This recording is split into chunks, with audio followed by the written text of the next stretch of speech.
of Philadelphia, better known as CHOP. And he's working in his work, as we're going to see today, he's looking for answers to the question of how can technology advance our philanthropic work? And more equally important, how John is continuously looking for new ways for tech and philanthropy to interact. John has worked at a host of other non-for-profits, including Children's National Hospital, Phoenix Children's Hospital, Ocean Conservancy, West Point, and CARE, among others. And before he was in the non-for-profit arena, he worked in politics. John has graciously agreed to pause at appropriate moments throughout his presentation to answer your questions. So please feel free to not be shy and enter questions in the chat as we proceed with his presentation. And of course, there'll be time at the conclusion for additional questions. So John, a very, very big and warm welcome to you, and take it away. Thanks, Austin. Thank you all for joining us today. So we're going to discuss a little bit about how CHOP is viewing the future of philanthropy and what we're doing about it to position ourselves. Everything that we're doing is really rooted into the state of the philanthropic industry. I think a lot of us have noticed that the amount of individual gifts that we've been receiving as a charitable organization has been declining over the last several decades. But that crisis has really been masked by the elevating numerical value, or the monetary value of those gifts. But it's only really becoming clear recently of this calamitous direction that our industry is heading in. And it's really being driven by lots of different factors, mostly outside of our control, such as the changing of the religious landscape to income inequality. But what is inside our control has really been this over-concentration on the cost per dollar raised over the lifetime value of our constituents. We've been able to acquire new constituents cheaper than it's been able to hold on to ones. And that has led to various cutbacks in stewardship strategies, as well as that we oftentimes will burn our file in order to make a yearly goal that doesn't really set us up for a sustainable philanthropic effort, nor does it allow people really to feel invested in our causes long term. It's kind of funny that that's the root of what we're thinking our problems are, because we often talk about what is the for-profit industry doing? What can we borrow from the for-profit and apply it to the nonprofit industry? And usually when somebody says we need to borrow from the for-profit, what they're really meaning is that you need to get hyper-focused on the return on investment or some fiduciary metric of that like. But what's interesting is that the for-profit industry is also hyper-focused in on lifetime value. How do you acquire somebody, move them up a ladder of engagement, so on and so forth?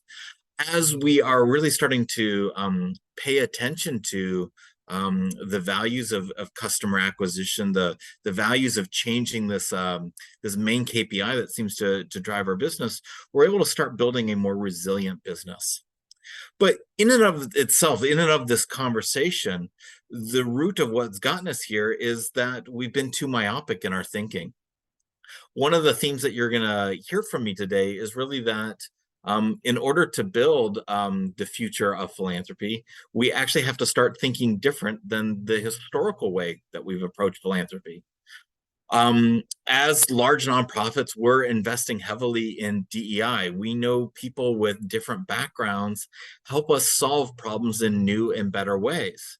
But one of the aspects that's getting left out of the larger DEI conversation is neurodiversity, that people are inherently wired differently to process information, to process problems.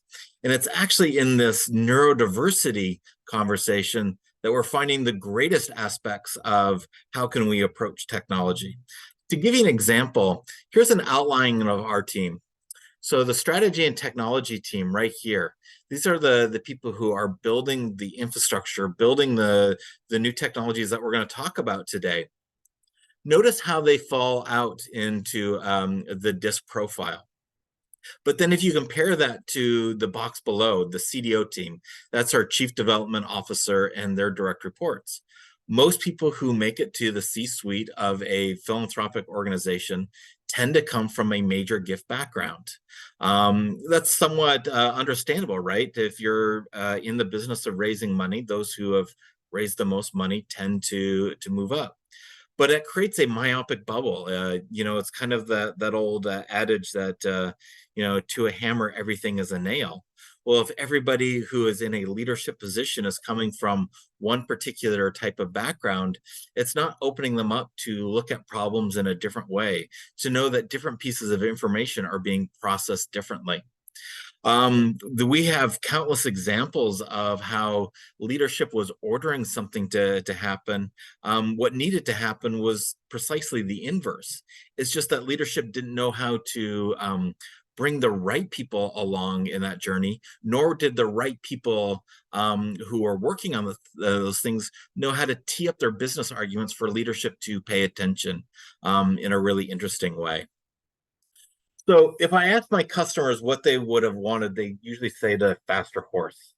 The same goes for technology. When I joined CHOP, when I asked the technology team what was needed, they said it's been 7 years since we've had a new FTE to help out with reports or analysis. We need that.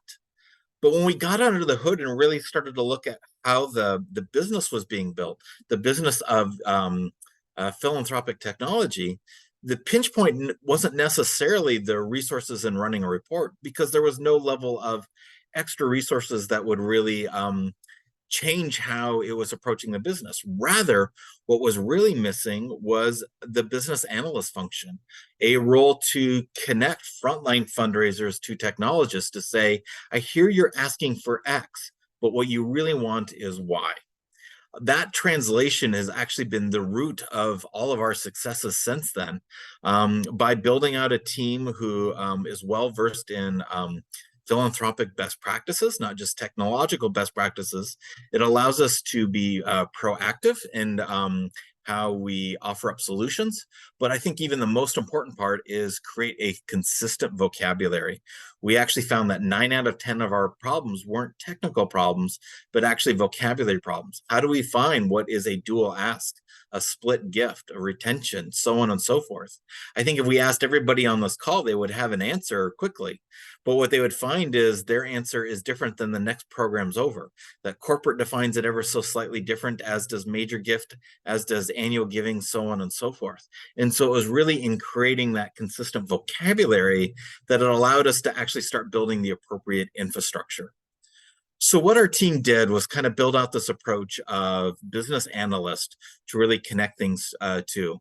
We then started borrowing concepts from the for-profit world.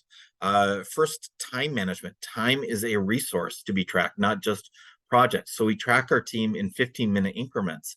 Often when you're building a technical team, a lot of nonprofits hire generalists. They need somebody to wear a lot of hats because they only get a role or two.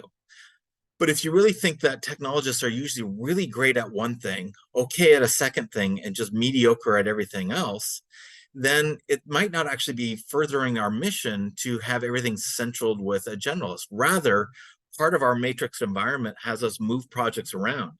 The business analyst now owns the project. The technologists do their particular part. So the project bounces around our team, but also goes external to our team. It goes to vendors. When we need a specific skill set, we don't always have to hire for it to have it permanently on tap. Sometimes we can just hire a consultant or another agency to do that very specific part. What is required in doing that is really getting our hands around it with a tight project management environment, but also really locking down what is the business need, where are we going with it, and how it's all fitting together to roll up to something.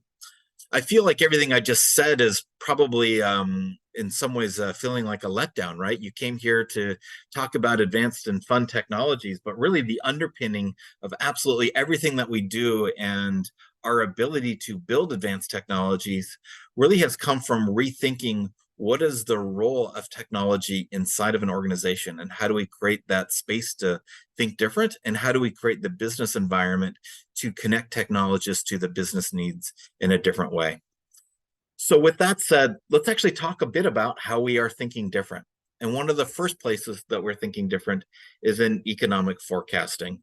If any of you are fans of the TV show Billions, this is the tailor shop, so to speak. We know that nonprofits are susceptible to economic variations. Back when I was at Children's National, there was a government shutdown, and we were trying to think, how did the government shutdown change our end of year? And so, in part of pulling that thread, we realized that there's this simple formula around the S&P 500 and Children's National's approach to this. This was a fantastic place to start, but it has other catalysts that it created. It actually kind of made me think about how nonprofits pick goals. When I was at CARE, every year that I was there, about a third of the organization was laid off. This was back during the 2008 Great Recession. And I remember that our leadership team would make some adjustments, but then it would ultimately come down to, let's pray that something happens and we don't have to make any more adjustments. We were really being subjected to the economic situation rather than being able to use it to gain insight on how does our business need to change and to evolve. The other part to that is I think about when you go into a campaign. I worked with one organization that at the time it had a new CEO. And when the CEO was interviewing for their job, part of their pitch to the board is, we're going to go into $1 billion campaign. Well, why a $1 billion campaign? Well, really because it sounded good to get them the job, not because we had the pipeline or the resources to actually pull off $1 billion campaign. Again, part of the needs of finding a mathematical way to actually show what a foundation should raise and how it all builds together. So what we did at CHOP is we really distilled down our organization to four main philanthropic efforts. You have plan giving, mass giving, corporate giving, and major giving.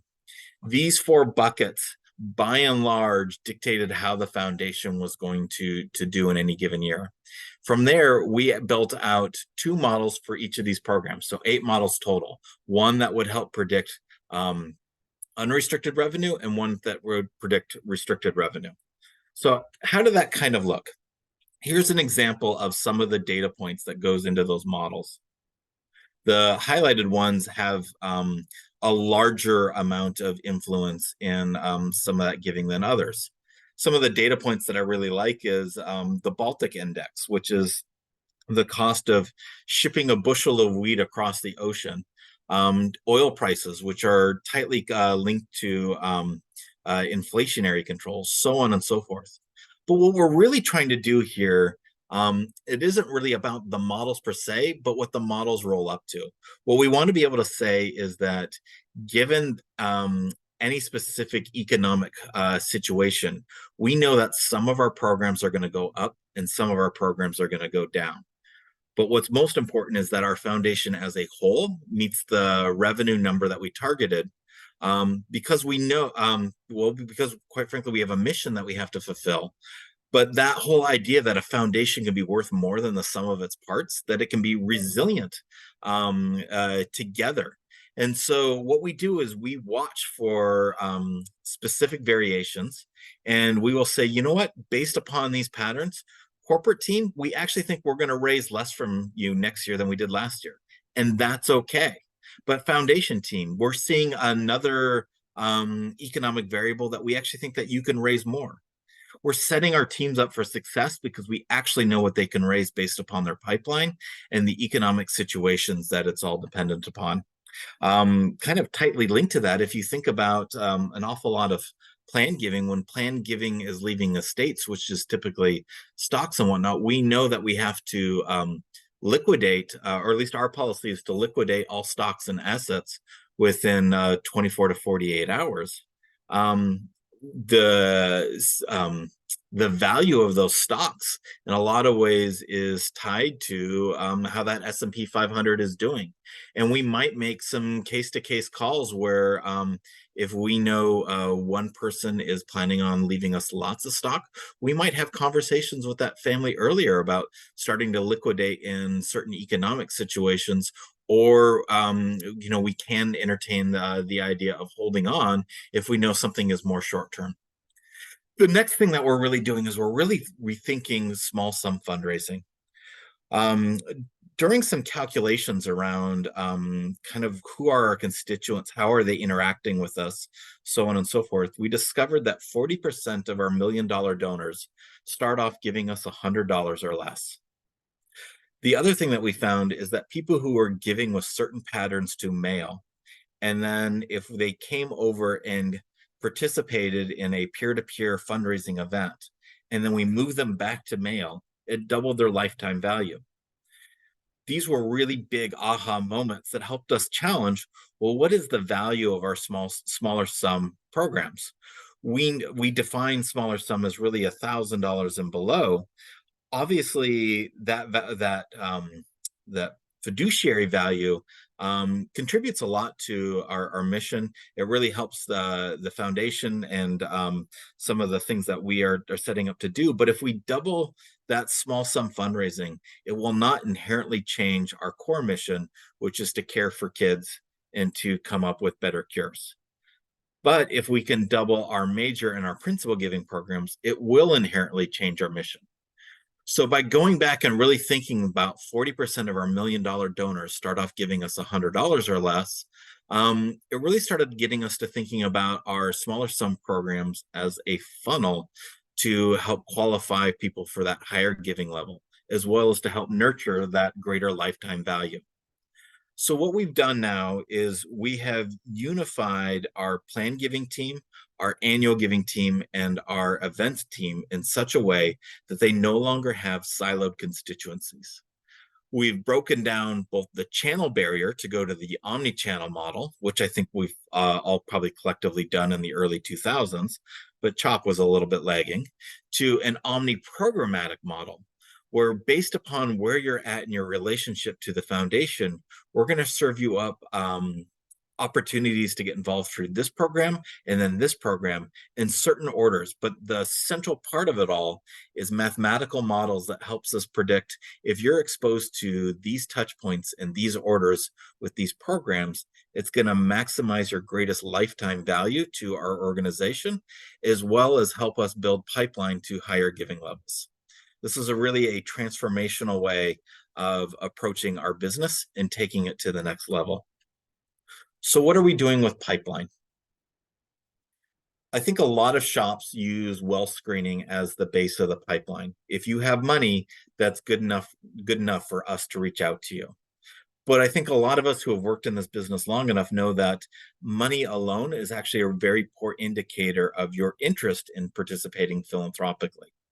So we came up with this idea around attachment. How attached are you to CHOP as an institution?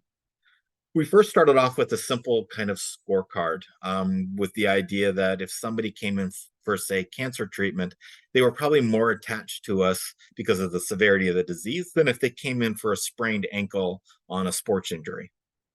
We were able to create a really simple scoring and weight kind of mechanism just based upon how people were interacting with us through the medical mission. That was a good start, but it doesn't scale really well. So what we ultimately ended up doing was building a suite of AI that sits on our medical CRM. And it data mines both for the severity of the disease, how many clinicians are they touching, how far are they driving to get to us, how long have they been getting service with us, so on and so forth, so that we can get this fingerprint of how attached they are to us as a charity. With that, we did the same thing for our philanthropic mission. How long have you been on our file?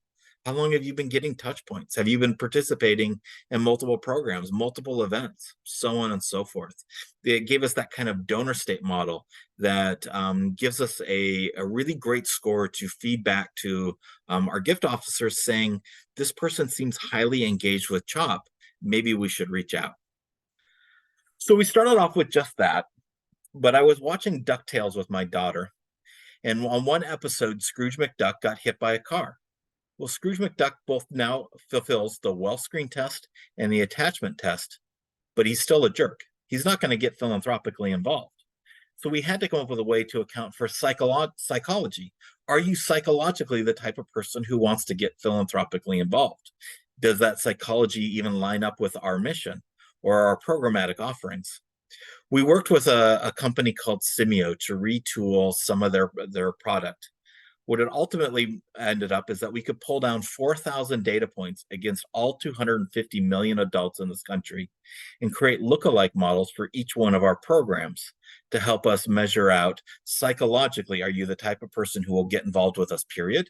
The type of person who will get involved with us planned giving wise, mail wise, online wise, or offline, major, principal, so on and so forth. And it's in this nexus of this three-circle Venn diagram approach that we have found our new way of building our pipeline. So how did we do? Well, we first started off testing this in direct mail. I've yet to find the major gift officer who, the chief development officer who lets me experiment on our major gift officers. In direct mail, we actually found about an 85% improvement in response rate and a 25% improvement in higher average gift size.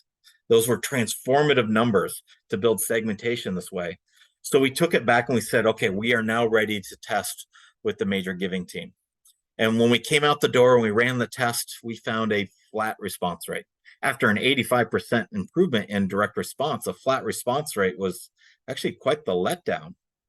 But then it occurred to us, a first generation AI and big data system was picking people for pipeline as good as a fully professional team who has been doing this their entire career. Maybe we were actually onto something. So what was it doing? Well, it picked people who went through moves management 17% faster. Basically, we were able to go from the start of the conversation to closing a gift 17% faster, which really freed up an awful lot of resources inside our gift team. And then we found that the average gift size was 23% higher. In fact, during the first couple months of running the system, it actually identified somebody who had been sitting in our database for years that nobody was doing anything about. And when the system said, go talk to this person, within 6 months of that conversation, we had a $6 million gift. Truly, AI and big data is becoming the new way of building pipeline, but also moving people around programs in order to maximize lifetime value. Part of what's worth calling out here, though, is that your standard tech team is usually built with two verticals. Either here's a KPI, this is where you stand, or here's an email, please give me money. But when we broke down when we rethought of what is technology and codified the role of how does technology advance philanthropy, we were able to pull in this gray space that is typically left out, such as AI, big data, so on and so forth, and said, you know what, we think something's here and we're going to start dedicating resources, not because it cleanly fits with how most nonprofits think of technology, but because we know it's what's needed to advance our industry and our foundation forward. And we were able to pay for these investments within a single fiscal year. Don? Yes. Quick question from the chat here. Did you have any surprises about the characteristics or engagements that made donors more likely to make a planned gift? You know, a really great story around this, and it's not entirely my story, but it's Target the corporation.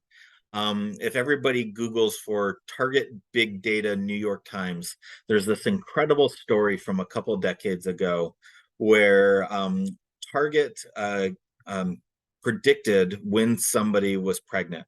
And in this case, it was a 15-year-old girl, and the family got really upset. And then it turned out Target was right. There are certain observations around buying patterns that kind of tell you where people are at with things, but also that there are about 4 key moments in a person's life in which they're really willing to change brand loyalty, change how they're connected, or to try new things out.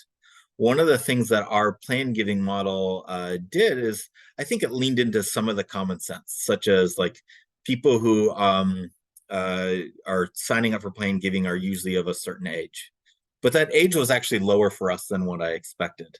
And where I think that age actually lines up with is it's when you're out of the stage where you're just trying to survive because your kids are infants and you're getting through the day, to I have a little bit of extra funds in my pocket and I know that life is precious. And I know that I need to be accounting for the preciousness of life even after I'm gone. And so we started to find some interesting patterns in the early 40s around that.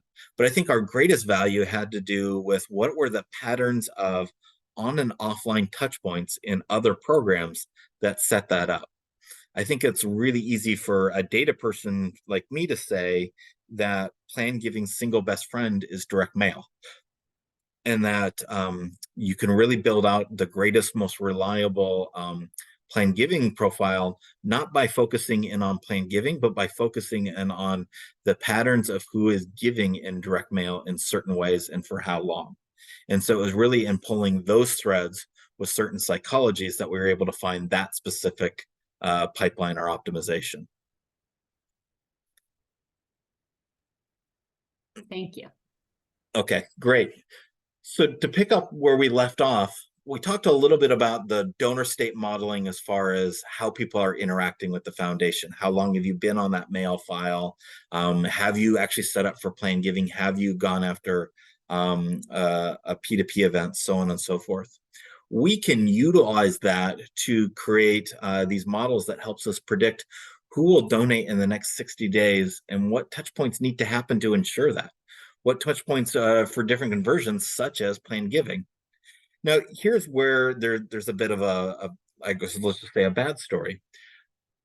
I first built this first model that could do this 8 years ago. It was an AI model that during beta test was 86% accurate at predicting who would donate in the next 60 days, what combination of touch points and outreach were needed to make it so. That system has never gone live at that nonprofit. And this was 8 years ago, and during beta test, it was 86% accurate. The reason why is that it scared the living bejesus out of our frontline team. They thought it was actually going to replace them rather than our real target was to take some of the bricks out of the bag to help focus them in on the people and the moments that mattered most. And so this was a real great aha for how do we build the technology of the future for the nonprofit industry, is that you start to realize that it's not a tech problem, but it's a bringing people along with problem. It's change management. That we really have to think different about how do we talk about technology with our frontline teams and our partners so that they're eager to adopt it. And at the same time, our frontline partners have to change how they're relating to their tech team to empower this kind of innovation to come forward. The amount of things that can and will be built in the near future is astronomical, but its adoption ultimately rests on people's shoulders like you all, because you have to be willing to try it. You have to be willing to create that safe space, not just for yourself, your team, but also your colleagues who are in supporting roles such as technology. There are transformational technologies out there right now that will change how you do things for the better, as long as you're willing to entertain the risk, as well as to step out of necessarily thinking everything is a threat to your business line. So with that donor state model, we do what's called omni-channel attribution modeling, probably the most geeky statement that you're going to hear out of me today. We talked a little bit about knowing that a foundation is worth more than the sum of its parts, right? That if you're a constituent of Planned, you can be a constituent of something else at the same time, and that you can leverage that polarity to let one program be down for another program to be up, so that the foundation as a whole is up. The same thing goes for channels. It's very rare that somebody gets a direct mail piece, and because of it and it only, they decide to donate. We know that nearly nothing happens in a vacuum. Rather, you got that direct mail piece. You also saw an online ad, a social media thing, a TV ad. There's a billboard that you drive by every day when you commute to work, and that your friend is a grateful patient or neighbor. We have found mathematical models to be able to account for most of those touch points and to take them into account for when we're assigning out ROI. Now, one of the most important things to think about when you do marketing analysis like this is that not every marketing point is worth equally the next one over. That having lunch with somebody is a far more powerful touch point than seeing an online ad. In fact, you might actually have to see an online ad 10 times before a person's even realized that it's been seen once. And so the art of this project is actually in the wait and in the time decay. And what I mean by that is that if you know that this touch point is worth more than this one, you have to account for that in some kind of scoring, that a face-to-face meeting is 10 points, but an online ad is worth 1, that seeing an email in your mailbox is worth 3, but that opening it is worth 5 and clicking on it is worth 6. It's all subjective, and it can be whatever you want it to be, and you can change it at any given time. But there's a lot of value in really thinking through what is the weight of each one of those things. The next one is the time of it. So when you go have a face-to-face meeting, it's going to stick with a person for a long time, probably at the bare minimum 30 days. If somebody looks at an email, it might stick with them 24 to 48 hours. Now, the influence of that touch point never really goes away, but we create this half-life so that in the case of a face-to-face meeting, after 30 days, instead of it being worth 10 points, it's now worth 5 points, so on and so forth. Again, that scoring never goes away, but it's direct impact on the immediate conversion lessons. What that actually, before I even go on, what this also does is gives us a little bit of an idea that Jane Doe likes these touch points in these orders. And we can kind of see how they stack up both for her, but also lookalike groups. The next one, and this is where I think it's really worth calling out for smaller shops who are trimmed down on budgets, is psychographic profiling. The idea of getting to what is the value set that somebody is looking for. This inner ring right here, this is the standard person in the United States on the internet. So the further away that you get from it in either direction becomes a really interesting pronounced value. For our plan givers, it's the sense of belonging, sense of community. They need to participate in something that is bigger than themselves, and they're looking to not be alone. Now, what's great about this kind of information is that we can make it individual for every single person. When a gift officer is going to go have a meeting, we will give them the psychographic profile on a person. When we are putting together a mail package, we might lump the psychographic values as part of this segment. But here's my favorite part about psychographic profiling. It's darn near free. And the reason why it's free is that the single best big data providers in the US are actually advertisers. Advertisers are vacuuming up just an obscene amount of money, information about people. But they think that the value that they're offering is in the ad that they're selling, not in the information. So you often can get access to all of that data behind their ad engine for the same price that you're already purchasing an ad. One of my greatest stories was actually was with the Washington Post. Back then, the Washington Post was just bought by Jeff Bezos, who also owns Amazon. He had unified the ad systems of the two platforms together. The platform's name is called Clavis. Well, we were going to buy a $50,000 ad placement for some front page coverage either way. But because of the sales team thought the entire value of what they were selling us was that ad placement, we got full access to Clavis for the same price. We took our entire database and scrubbed it against all the data points that Amazon was collecting for the exact same price. Another great example, and that goes specifically with this one, is Resonate as a display ad provider. I think it's $200,000 worth of ads gives you unlimited access to go in and out of their data systems for the next year. Part of what you should be, or I should say, I hope that you're picking up on here, is that it's the thinking different. It's the connecting your web team to your technological team that we're finding new value and new ways of deriving value from activities that we'd be doing anyway. So we're taking all of that information that we get, the AI scores on attachment, the big data scores on psychology, the psychographic scores on what is the value sets that you'd be inheriting, what is the channel permutation and programmatic permutation that gets you to your highest lifetime value, and we're automating it all. Marketing automation has historically been used in really small ways, such as you went to a donation page and you either did or you didn't give money, and therefore here is a reminder email. But we're taking marketing automation and we're applying it to the entire giving pyramid. We're actually doing these triggers for major and principal givers, just as we are as plan giving and P2P. We are using marketing automation to say that when you have achieved certain patterns of certain behaviors and you meet these criteria, we're going to start somebody on a warm-up series to get them ready to talk to somebody about converting over to be a planned donor. We're going to start taking some of those bricks out of the bag of being a planned giving officer by having an awful lot of those early touch points done through marketing automation. And what's best about marketing automation is it doesn't just have to be online, nor does it just have to be constituent facing.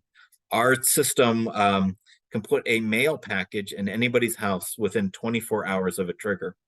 We can do connected TV so that somebody is seeing a TV ad only for that household, as well as the marketing automation can proactively ping a gift officer and it says, hey, you know Jane Doe? She seems really involved right now. Why don't you call her up and lead on this topic with this tone and syntax, and she will probably convert. And so it's starting to treat our gift officers like a channel permutation to leverage that touch point at the right time in that moment that matters with the right tone and syntax. Any questions about that before I get into something else? Okay. John, how long did it take you to get people on board with that level of exactness and asking a donor to call, a gift officer to call using this syntax? So the journey's the destination, right? There are teams and individuals who are all over it and some that aren't. What I think is safe to say is that AI in these programs will never replace a gift officer. But gift officers who leverage AI and big data will replace the gift officers who don't. And I think that's the conversation that is starting to pick up, is that when people see their colleagues getting significant success because they are tapping into this, there's a bit of fear of missing out. And what do I need to start doing so that my numbers can keep up? The way that we went about change management for this all is, particularly in the major space, is we started with a single team. We actually started with just our cancer team. And we did that for 18 months. But cancer started getting such incredible results that the people who didn't want it beforehand were banging down our doors saying, me next, yes, please. And I think that kind of goes throughout the theme of this presentation. It's not about any of nonprofits doing exactly what we did or why we did it. It's that it's all about thinking different and creating those change management aspects to do things differently, because we know that come 49 years from now, we will probably all be out of business because the philanthropic industry just isn't where it used to be. So we have to think different. We have to change our approaches. So let's talk about some really fun things that we're doing just to think different, just to have fun. And part of how I like to think about this is, again, it goes back to borrowing an idea from the for-profit world. The for-profit world tends to invest at least 10% of their budget in research and development. They have to pioneer what is going to be their product so that they're not obsolete or anyway, I've never heard a nonprofit have a dedicated budget around philanthropic R&D. Basically, the idea that we need to reinvest in ourselves to pioneer new approaches, new ways of doing things. So we are. I always like to start off with imagination is more important than knowledge. Nearly everything that I talked about today is driving incredible results, but they're driving incredible results with an incredible ROI. The total expense for the AI and the big data project that brought in $6 million in the first few months was $50,000. And part of the reason why it was so less is that we were able to connect efforts, projects, insights in new ways just because we had the creativity to go looking for it, rather than starting off with this just sounds so monumental that we just won't. The technical term for that kind of idea is minimal viable. Just starting off small to build momentum so that something will pay for itself over time. So one of the cool projects we're doing is NeuroLab. I'm hoping that there's at least one of you in the audience who has had a full scope background check from your favorite 3-letter agency in the US government. But if you haven't, when you watch a spy movie and they strap the spy up to a chair and they put the little thing on his finger and they're watching for the needle in the lie detector test, that's not the way it actually works in the real world. They're far more sophisticated than that. Those old tests, they can teach people how to beat them by just stepping on a tack. So what they do in your favorite 3-letter agency is that they monitor brain waves. They look at, how is your body chemicals reacting to something, and they can pick up on that because it's so harder to fake. If we think about that kind of same concept and start applying it to marketing, when we look at like Nielsen ratings, if you ask a family, how often are you watching PBS? When Nielsen mails in a form, the answer is, we watch it all the time. But when they put the set on top box onto the TV, it turns out that that's not always so true.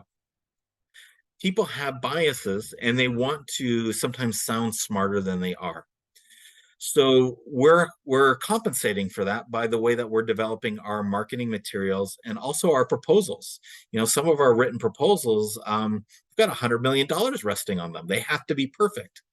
And so we're getting people to come in and let us measure their brain waves, their skin capacitance, their pupil dilation, what they're looking at on a piece of paper to help us optimize how we are putting together our materials, our marketing campaigns, so on and so forth. It's taking the concept of a focus group and taking it to the next level to remove bias, but also to help us measure the degree of emotional change when they're exposed to stimuli. This is a really groundbreaking work. We're also taking it to, I think I mentioned the major and principal, doing it for our proposals. We'll show it if we're going to go to a billionaire hedge fund manager, we might find somebody on one of our board directors who happens to be a billionaire hedge fund manager, not because they think exactly alike, but they probably have more overlap than the average person would think. And we want to tweak it exactly how it's going to optimize the greatest response. The next one is in augmented and virtual reality. So even on my desk right now, this is prototype equipment from Microsoft. And what it does is you take somebody through a physical space and you're showing them the current way that it is, but you're overlaying digital on top of it to show them what it could be. If you give us your investment, you're going to take it from this to this. And oh, by the way, when we walk by the auditorium, I've already got their name written above it in the digital environment so that they can see how we will steward their gift in perpetuity.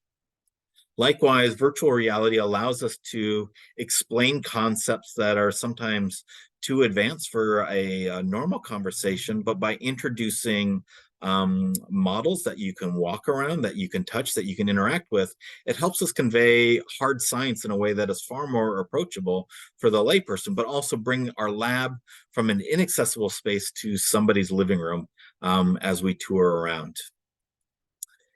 Content development. I think everybody has probably heard of ChatGPT. The problem with ChatGPT is in the training models. The ChatGPT scans the entire internet and it pulls everything in.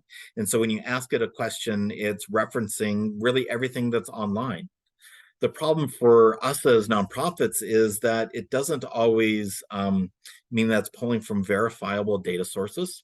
And we know that trust really matters and we have to control the accurate information in so there's accurate information out, as well as how do we like to talk about ourselves? What word patterns do we use? Don't we use? So you can make versions of a ChatGPT that only scan your intranet or your content library, so on and so forth, so that you're generating stories and content that are specific to you about how you like to set that up. We talked a lot about marketing automation, but when you domino marketing automation out, one of the problems with it is it's a scope problem. We had 180,000 donors last fiscal year. We can't make 180,000 permutations of marketing journeys.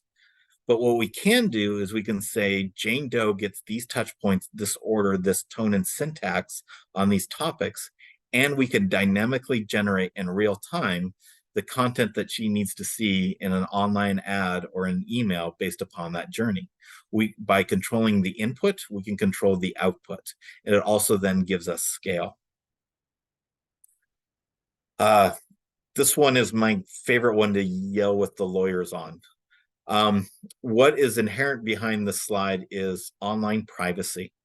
We have a lot of regulatory changes that are really impacting our industry right now.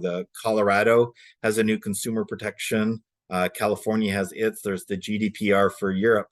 What it's all essentially boiling down to is the cookie, or the unique identifier that most of the industry uses to track people and to target them, is going away.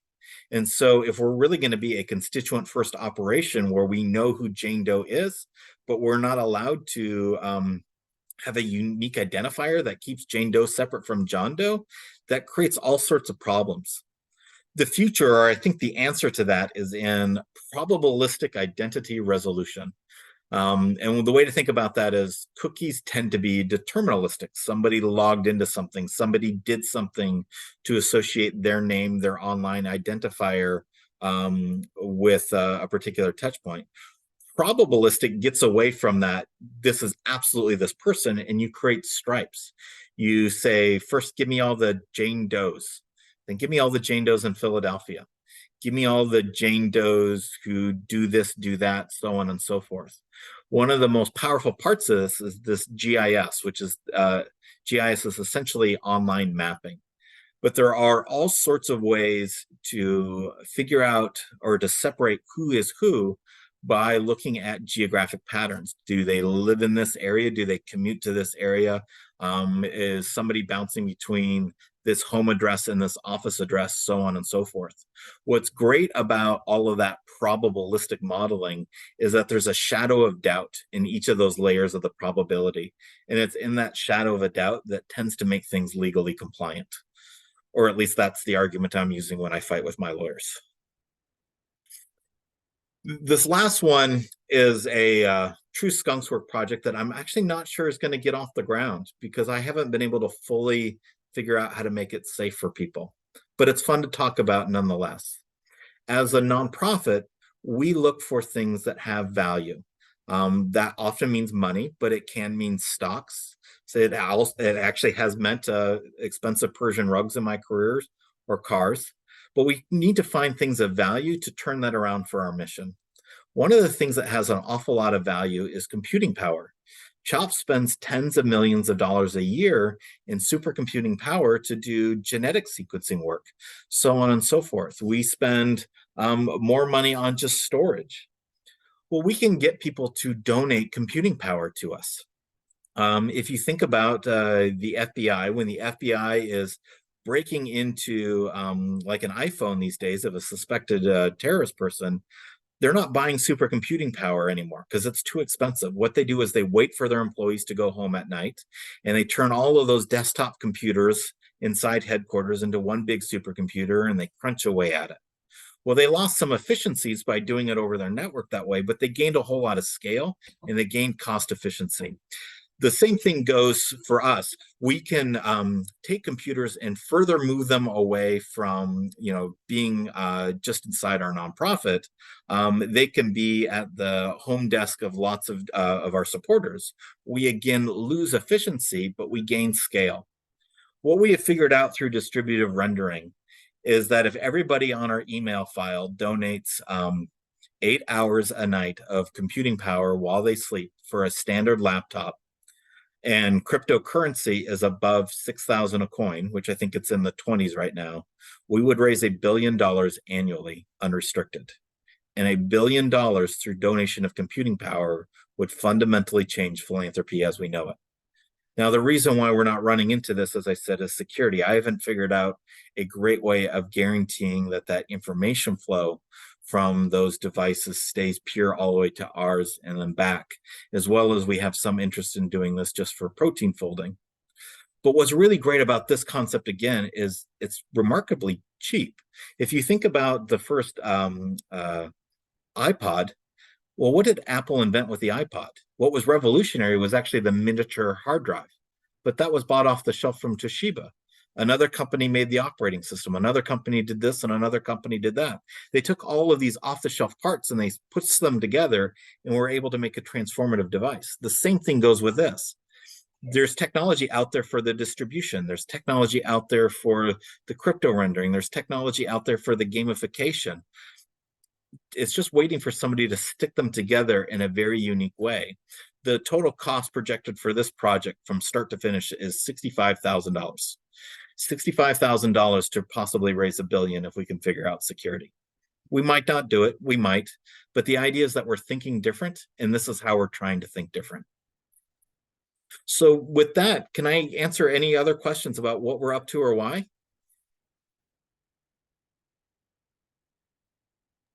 John, quick question. Thanks for this great presentation.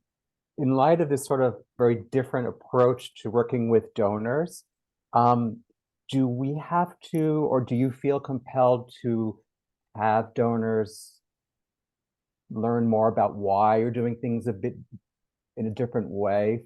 So are they concerned? Is there anything that we need to be aware that they might find this jarring or different and might turn them off in any way? That's a really good question. For most of our donors, they would never know.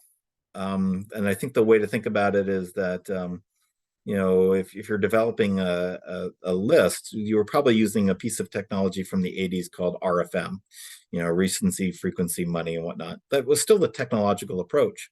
We're just improving upon it to make it more applicable. I often think about a lot of the technology as it's the Amazon experience. People want you, or they want to have offers that are relevant to them, where they're at in their relationship with you, and they want you to do it in the least invasive way possible. But they want you to know who they are, and they do want you to know what their relationship is.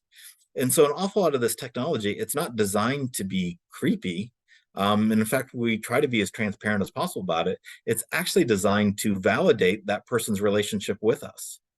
Some of our donors actually find what we're doing really interesting, not just in the what we're doing to talk to them better, but they're actually interested in investing in the foundation itself and pioneering these efforts. And almost a kind of a way of thinking about it is it's capacity building.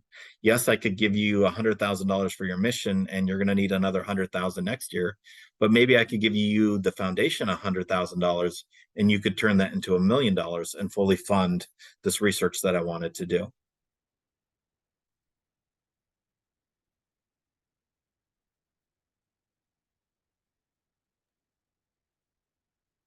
John, if we don't have an AI expert on staff,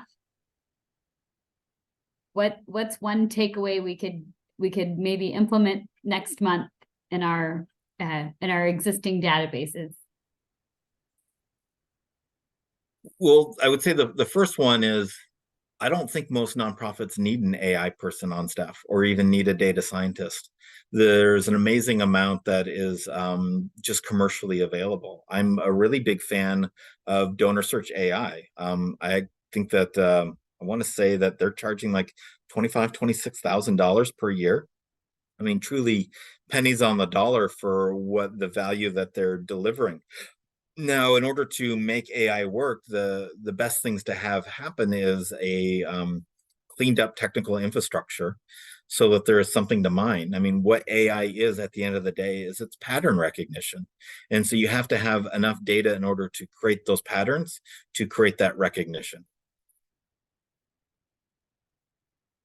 I should also throw out that there is a nonprofit whose mission is to take data scientists' time and have that time donated to various missions. And so if you're a really small shop, it'd be worth Googling around for that, because I think that you'll find that there are people who care and they're willing to donate time rather than money to you.